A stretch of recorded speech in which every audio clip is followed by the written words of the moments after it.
Hello, and welcome back to the channel, where we bring you stories that don't just entertain, they challenge what you believe about truth, power, and justice. Today's story isn't about politics or headlines. It's about a young woman who walked into a courtroom alone and walked out having changed the rules. Sit back, stay sharp, and listen closely, because what Karoline Leavitt did will remind you why the truth still matters. Judge Eleanor Whitlow adjusted the lace cuffs beneath her robe and glanced down at the docket. The name glared back at her. Karoline Leavitt, representing herself. Whitlow gave the faintest smile, a flicker of amusement playing across her otherwise iron-cast expression. 30 years on the bench, and she'd seen it all. Grifting congressmen, teary movie stars, lobbyists with more lawyers than morals. But this, the youngest White House press secretary in U.S. history, walking into a defamation trial alone, with no counsel, no legal aid, no armor but a satchel of papers and a borrowed binder. It was the kind of foolishness that made court days memorable. The courthouse was packed. Word had spread fast. The town's usual crowd of property disputes and zoning hearings had been replaced with political journalists, federal staffers, and half the southeastern press pool. And there she was, Karoline Leavitt. Slender, composed, but clearly out of her element. Her blouse was professional but a little too crisp, like it had been ironed by someone nervous, her bag overstuffed, notes falling out at the edges. As she approached the defense table, a folded post-it stuck to her shoe. The gallery chuckled. So did Charles Beckett, the lead attorney for Pinnacle News Network, seated smugly with a legal team that looked more like a corporate army. At his side sat Nathan Granger, CEO of PNN Gold. Cufflinks, tailored charcoal suit, and a jawline so tight it looked chiseled from CNN itself. Beckett leaned toward him and whispered something, and Granger allowed himself a smile. Judge Whitlow tapped her gavel once, out of formality more than need. "Miss Leavitt," she said, tone crisp as autumn frost, "you're representing yourself today?" Karoline stood, a little too fast. "Yes, Your Honor."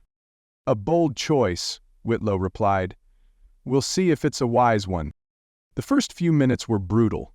Karoline dropped a manila folder while reaching for her water, misquoted the docket number, and fumbled her response when asked about her list of exhibits. Beckett played the gentleman, offering assistance with exaggerated politeness, clearly enjoying the optics of a rookie stumbling through her first round in the ring. Even the court reporter raised an eyebrow. But then, a small moment passed, unnoticed by most. As Beckett launched into his opening, projecting calm authority and referencing article damage metrics and polling shifts, Karoline scribbled something onto a legal pad. She underlined it twice. Her eyes didn't look nervous anymore. They looked focused. Judge Whitlow didn't catch it. Not yet. She was too busy quietly marveling at how confident Beckett was, how sure of his evidence, how polished his delivery. The courtroom leaned his way, the judge leaned his way, and behind her stoic expression, she'd already decided the case would be short. The girl would fold. The network would win. What none of them realized, not yet, was that Karoline Leavitt hadn't come to defend herself. She'd come to redefine the entire game. And the smirks, the whispers, the judge's quiet chuckle, she remembered every single one. 2 months earlier, the White House press briefing room buzzed with low murmurs and camera clicks. It was a routine Tuesday, or so it seemed.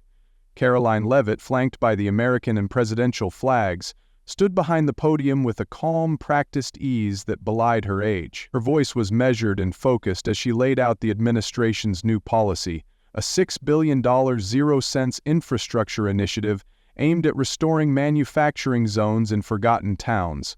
Real places with real people, not just headlines. She spoke about dignity, work, and America's spine, the laborers. "We can't call it progress if half the country is left behind," she'd said, eyes scanning the room. The message was clear, the delivery flawless.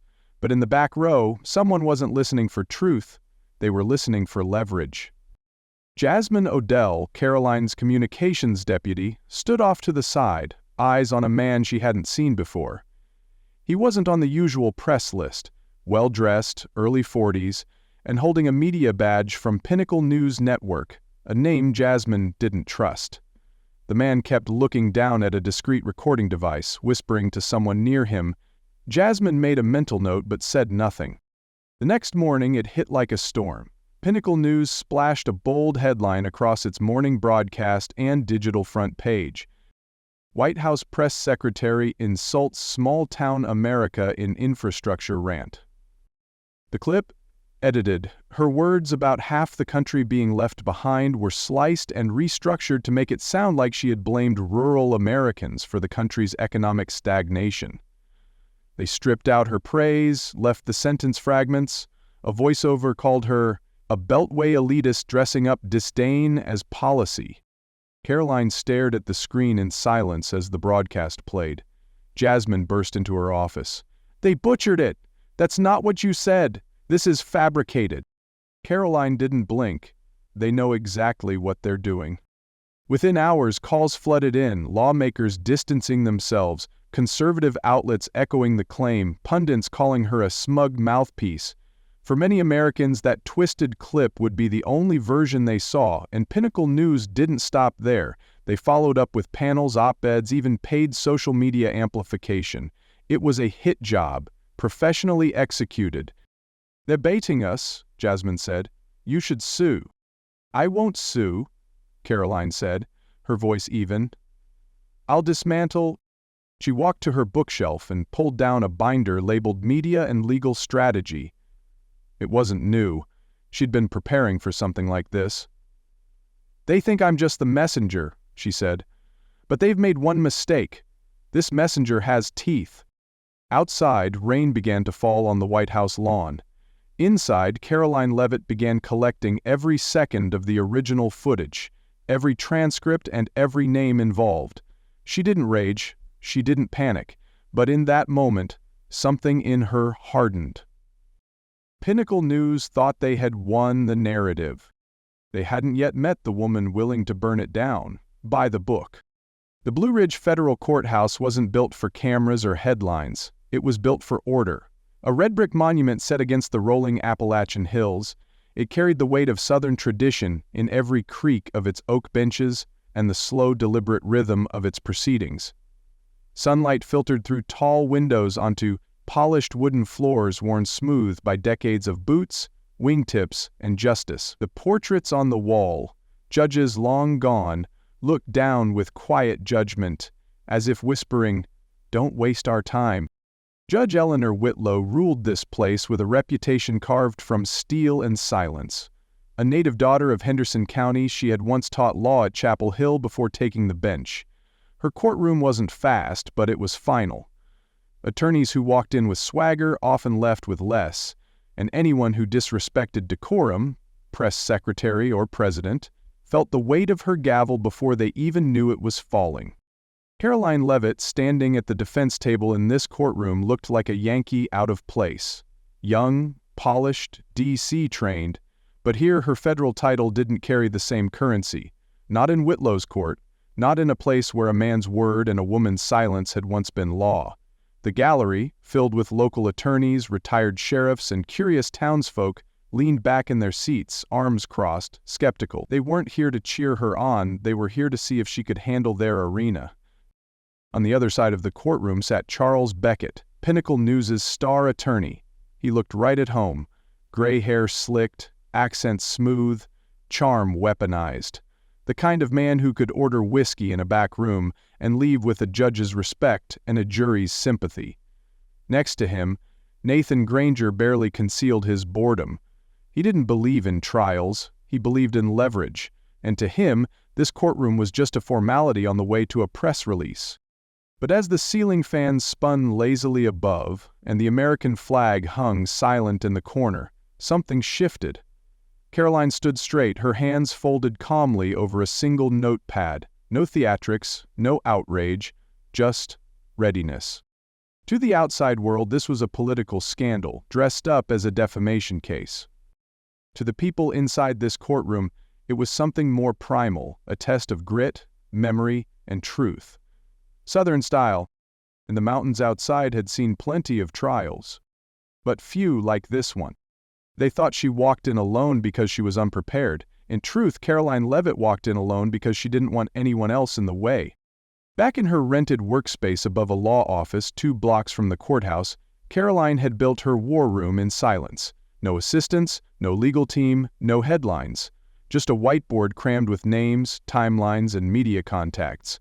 Stacks of federal law books with flags sticking out like warning signs, and a single folding table where she worked each night until the courthouse lights across the street went dark. Her phone was silenced, her schedule cleared, and her energy completely focused. She wasn't a lawyer, and that's exactly what made her dangerous. Inside the courtroom, Beckett had every advantage: seasoned clerks, media consultants, jury analysts.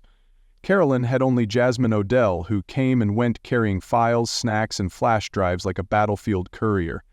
But what they lacked in manpower, they made up for in mindset. Jasmine had once asked, "Why not just call in the White House legal team?" Karoline had answered without looking up, "Because they'll play defense. I'm playing offense." For 3 weeks before the trial, she had studied every public statement Pinnacle News had made about her. She annotated each broadcast, cross-referenced quotes, checked timestamps. She didn't just want to prove they lied. She wanted to map the pattern of the lie, down to the moment it was conceived. Somewhere in the noise there would be a crack in the armor. She just had to find it. And she did. The day she found the smoking gun wasn't dramatic. It was late, 2:17 a.m. Jasmine had fallen asleep on the couch with a case folder open on her lap. Karoline replayed the original briefing from months ago and matched it, frame by frame, to Pinnacle's broadcast. One cut, then another, then a third. Carefully done, too carefully. It was a digital fingerprint. She smiled, not because she was relieved, but because the real game could now begin. The next morning she put on the same quiet suit. Not flashy, not loud, deliberate. Walking past the courthouse press, she carried nothing but a slim leather binder. Reporters shouted questions, but she didn't flinch. Behind those calm eyes, she had memorized over 120 pages of case law. She had anticipated every objection Beckett might raise. She had a surprise witness no one saw coming. And she had something no one expected from the youngest White House press secretary. An understanding of the law not as theater, but as strategy. Let the judge laugh, let the gallery smirk, let Beckett grin. Because Karoline Leavitt wasn't just fighting for her name, she was fighting for every truth that had ever been twisted into a weapon, and she planned to strike first. Nathan Granger didn't sit in the courtroom.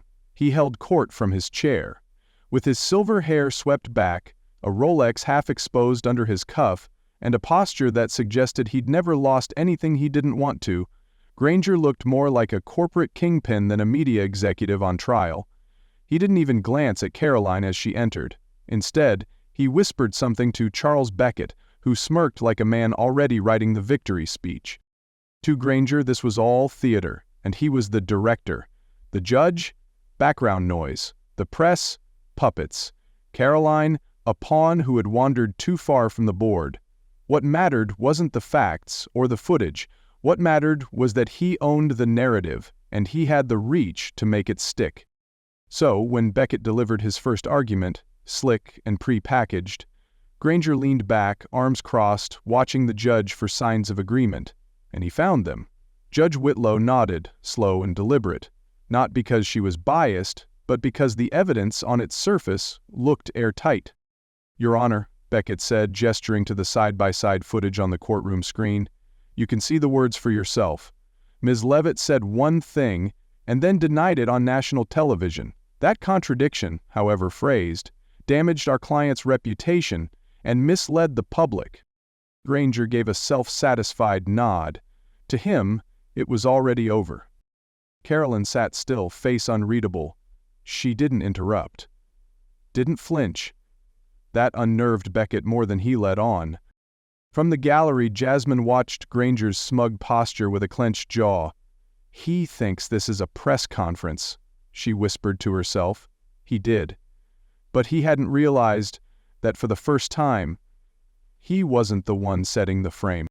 Because across the aisle, behind the calm demeanor and crossed hands, Karoline wasn't scrambling. She was counting, watching the pacing, noting every moment Beckett overstepped, and every time Granger leaned into his confidence, she marked it down, not as a threat, but as leverage. The first clash had begun, and Granger, too arrogant to notice, had already taken a step toward the trap. Back at the rented office, far from the courthouse's oak-paneled formality, Jasmine Odell sat hunched over a stack of hard drives, the glow of her laptop reflecting in tired eyes. It had been hours, scanning footage, checking timestamps, reviewing every second of the White House briefing day. Karoline's instructions had been clear: find everything, no assumptions, no gaps. Jasmine hadn't questioned it. She knew what they were up against, and she knew Karoline wouldn't ask for help unless the target was in sight. Then it happened.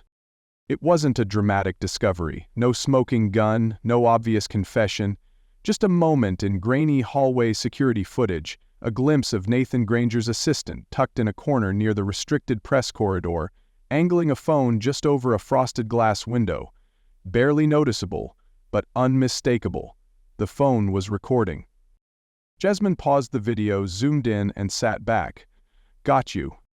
She pulled up another clip, this one from inside the press prep area.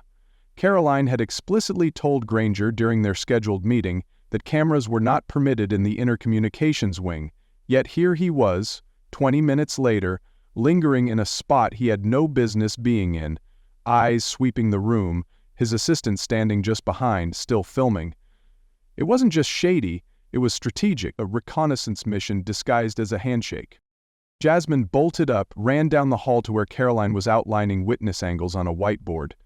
I found it, she said, breathless. They were recording in a restricted zone. And Granger knew. Karoline didn't jump up or shout. She simply stepped forward, took the mouse and watched the clip herself. Once, twice. Then nodded. It proves intent, she said. Now we show they used it. That night they built the sequence. The original footage. The doctored Pinnacle News version.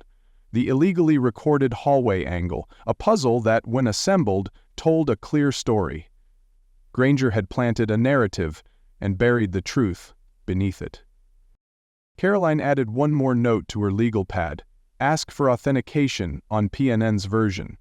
Her plan didn't just rely on being right, it relied on timing, on letting the other side believe they were in control long enough to lock themselves in the lie. The next day she would walk back into court with a calm voice and a quiet binder. But for the first time, she would carry something heavier than paperwork. She would carry leverage. Court reconvened under the same North Carolina morning haze that hung low over the hills like breath held too long. The courthouse was restless, whispers of a shift, a break in Pinnacle's control.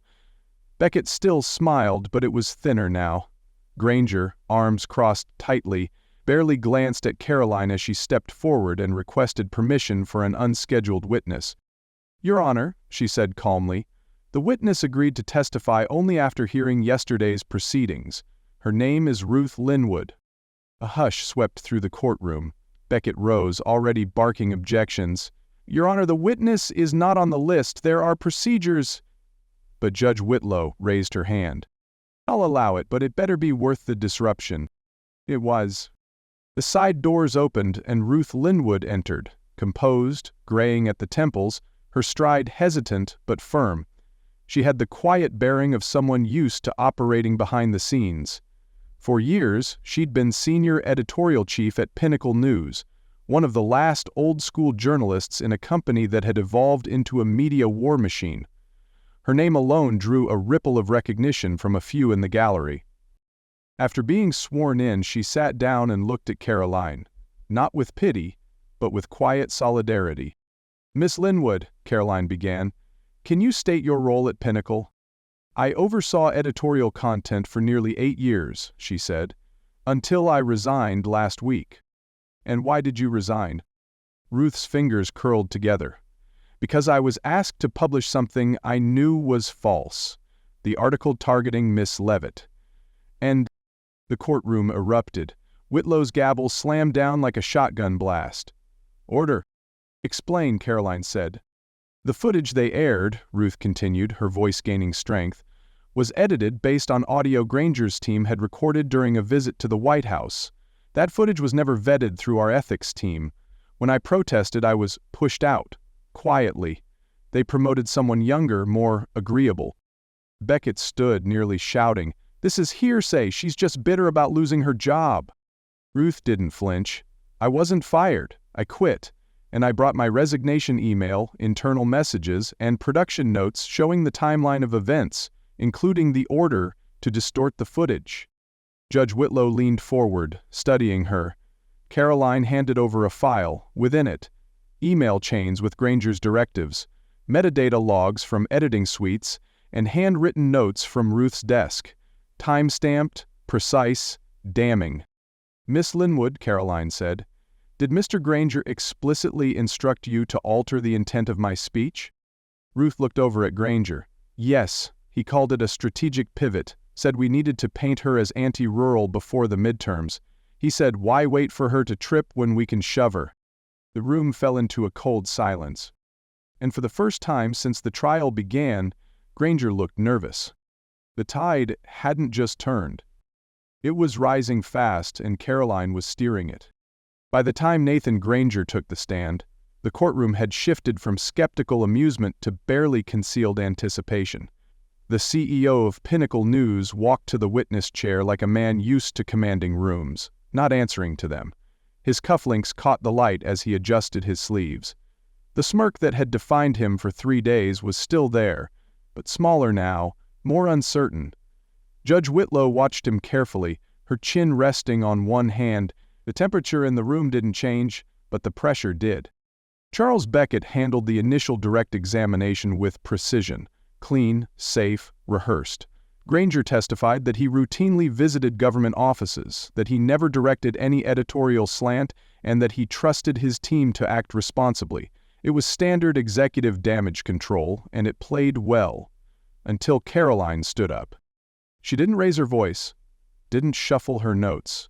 She simply walked forward, paused at the podium, and waited until Granger made eye contact. When he did, she nodded once. "Mr. Granger," she began, "you testified that your visit to the White House was a courtesy meeting, correct?" "Yes." "And that you did not personally gather any materials from that visit?" "Correct." Karoline clicked a remote. On the courtroom screen, grainy footage appeared.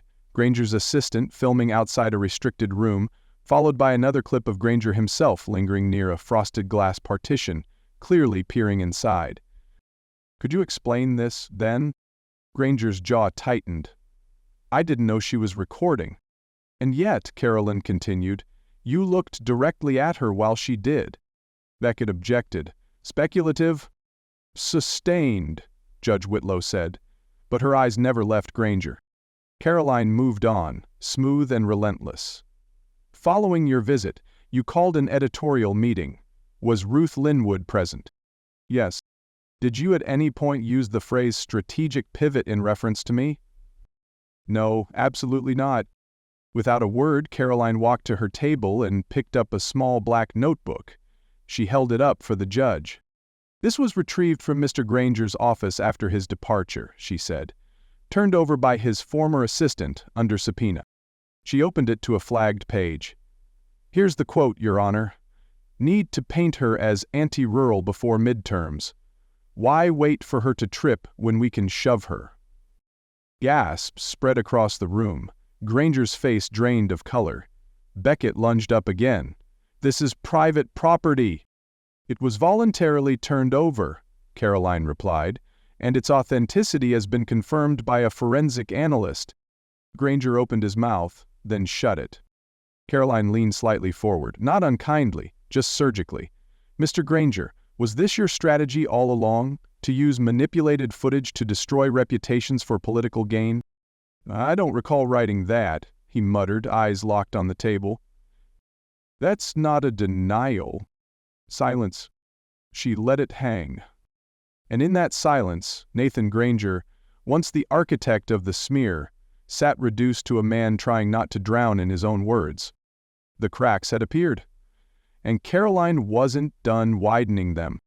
The courtroom was still reeling from the notebook reveal when Karoline calmly returned to the podium and lifted a slim binder from her bag. No dramatics, no smugness, just precision.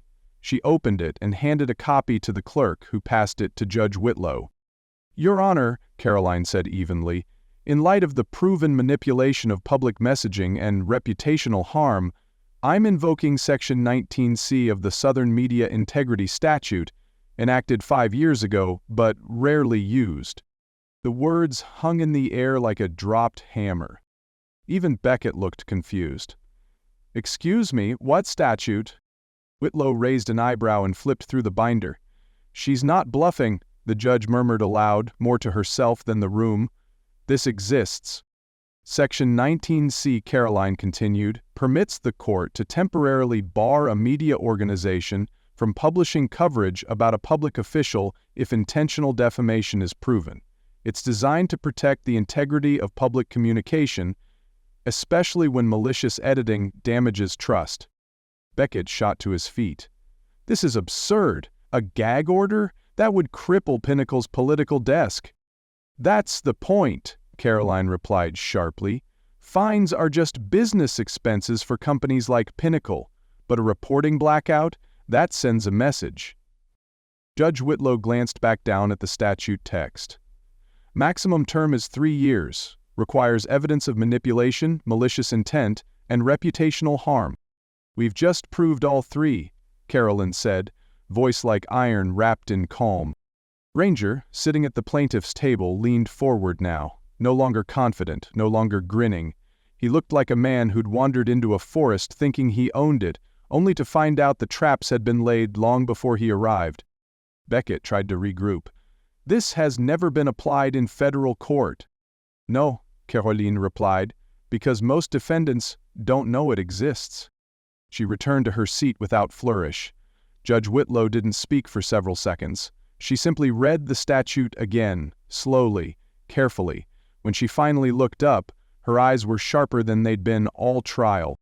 "Mr. Beckett," she said, "you'll have until tomorrow morning to prepare a response, but be advised, if this statute applies, I will not hesitate to use it." The gallery stirred. Reporters whispered into phones. Karoline didn't move. The trap had been set. The teeth had locked. And now for the first time Pinnacle News was playing by her rules. That afternoon, as the courtroom emptied for recess, Judge Eleanor Whitlow remained seated longer than usual, staring at the statute binder Karoline had submitted. The room was quiet now. No cameras, no posturing. Just the long shadow of a decision that carried weight beyond verdicts and statutes. A few minutes later, in her private chambers, she called for Karoline Leavitt. The young press secretary entered with her usual composure, but her eyes held questions. Whitlow gestured to a chair and poured 2 glasses of water. No robes, no formality, just 2 women on opposite sides of a legal war, now face to face. "You caught me off guard," the judge said, voice low. "That statute, the way you brought it forward, it wasn't just clever, it was surgical." Karoline offered a respectful nod. "I don't bluff in court, Your Honor." Whitlow looked out the window where the sun was beginning to dip behind the Blue Ridge horizon. "My son was a local reporter, good one too. 5 years ago, a national outlet twisted one of his stories, turned a factual piece about a veterans clinic into a political hit job. He lost his job, his reputation, took him 2 years to recover. Sometimes," she paused, voice thickening, "the truth isn't enough." Karoline said nothing, just listened. "I misjudged you," Whitlow admitted quietly. "When you walked into my courtroom fumbling with papers, I thought you were another D.C. showboat drunk on press credentials. But now, I see it differently." Karoline's reply came softly. "Sometimes you have to play small to show how big the lie really is." The judge turned back, eyes clear now. "You didn't come to win sympathy. You came to change the rules." "No, ma'am," Karoline said, standing. "I came to make the truth undeniable." Whitlow gave a single nod, small but full of meaning. "Well, Miss Leavitt, you've done just that." As Karoline stepped out of the chambers, the door clicked shut behind her. And Judge Whitlow, alone now, sat back at her desk, not as a figure of law, but as a mother, a thinker, and a woman who had just witnessed a shift. She wasn't sure who was really on trial anymore. When court reconvened, the air felt heavier, like the room itself knew something was coming. Karoline stood not with the cautious posture she carried on day one, but with the quiet command of someone holding the final piece of the puzzle. Beckett sat rigid, fingers tapping nervously on the Plantus table. Granger looked calm, but it was the kind of calm that comes from someone who hasn't yet realized the ground beneath him is already gone. "Your Honor," Karoline began, "before closing arguments, I'd like to submit one final piece of evidence, relevant both to credibility and intent." Judge Whitlow gave a single nod. "Proceed." Karoline stepped to the table and lifted a familiar leather-bound notebook, the one Granger had denied writing in, the one already authenticated in chambers. She turned to a bookmarked page, facing the gallery and the judge. "These are Mr. Granger's own words, dated 2 days after his visit to the White House. It reads, 'Saw potential in the infrastructure statement, clumsy but loaded. Edit out the patriotism, lean into division. Make her look like she spit on Main Street.'" A collective gasp rippled through the room. Even a few journalists in the gallery looked stunned, fingers frozen above keyboards. Karoline continued, flipping to another page. "If she tries to fight it, double down. Make it about the rural vote, feed the networks, control the echo." Granger shifted, his eyes darting to Beckett, whose face had drained to white. "Mr. Granger," Karoline said, turning toward him, "do you deny this is your handwriting?" Granger hesitated. "Too long. I can't say for certain." "You've already had the document authenticated?" she replied. "It is yours." Judge Whitlow leaned forward. "Mr. Beckett, do you wish to object?" Beckett shook his head slowly. "We have no grounds." "Then it stands," the judge said firmly. Karoline's voice lowered, controlled but resonant. "This wasn't journalism, it was strategy. Not to inform, but to destroy. You weaponized my words, twisted them into something they were never meant to be, and then tried to sue me for the fallout. And now we know it wasn't a mistake, it was the plan." She stepped back from the podium, letting silence do what shouting never could. Granger sat frozen, his empire unraveling around him. In the gallery, someone whispered, "That's it! He's finished!" And he was. Not with a yell, not with a bang, but with the soft, irrefutable sound of his own words being turned against him. Words he once used to control the story. Now, the story belonged to Karoline Leavitt. The courtroom was silent as Judge Eleanor Whitlow returned to the bench. No rustling papers, no whispered commentary, just the kind of stillness that comes when the air itself knows a decision will echo far beyond the walls that contain it. She removed her reading glasses, folded her hands, and looked directly at the two people seated before her. Karoline Leavitt, calm and resolute, Nathan Granger, pale and shrinking into his custom-tailored suit. "This court," Whitlow began, her voice steady, "has reviewed extensive evidence, including altered footage, credible testimony, and internal communications showing deliberate media manipulation." She turned to Karoline. "Miss Leavitt, this court finds that you were the subject of intentional defamation. The plaintiff's claims against you are dismissed with prejudice."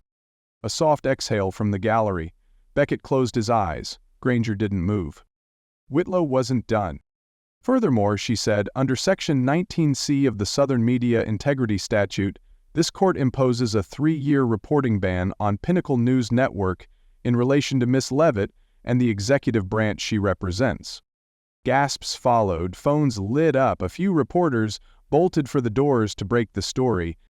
"Additionally," Whitlow continued, "Pinnacle News is ordered to pay $1,200,000 0 cents in damages for reputational harm and all legal costs incurred by the defendant."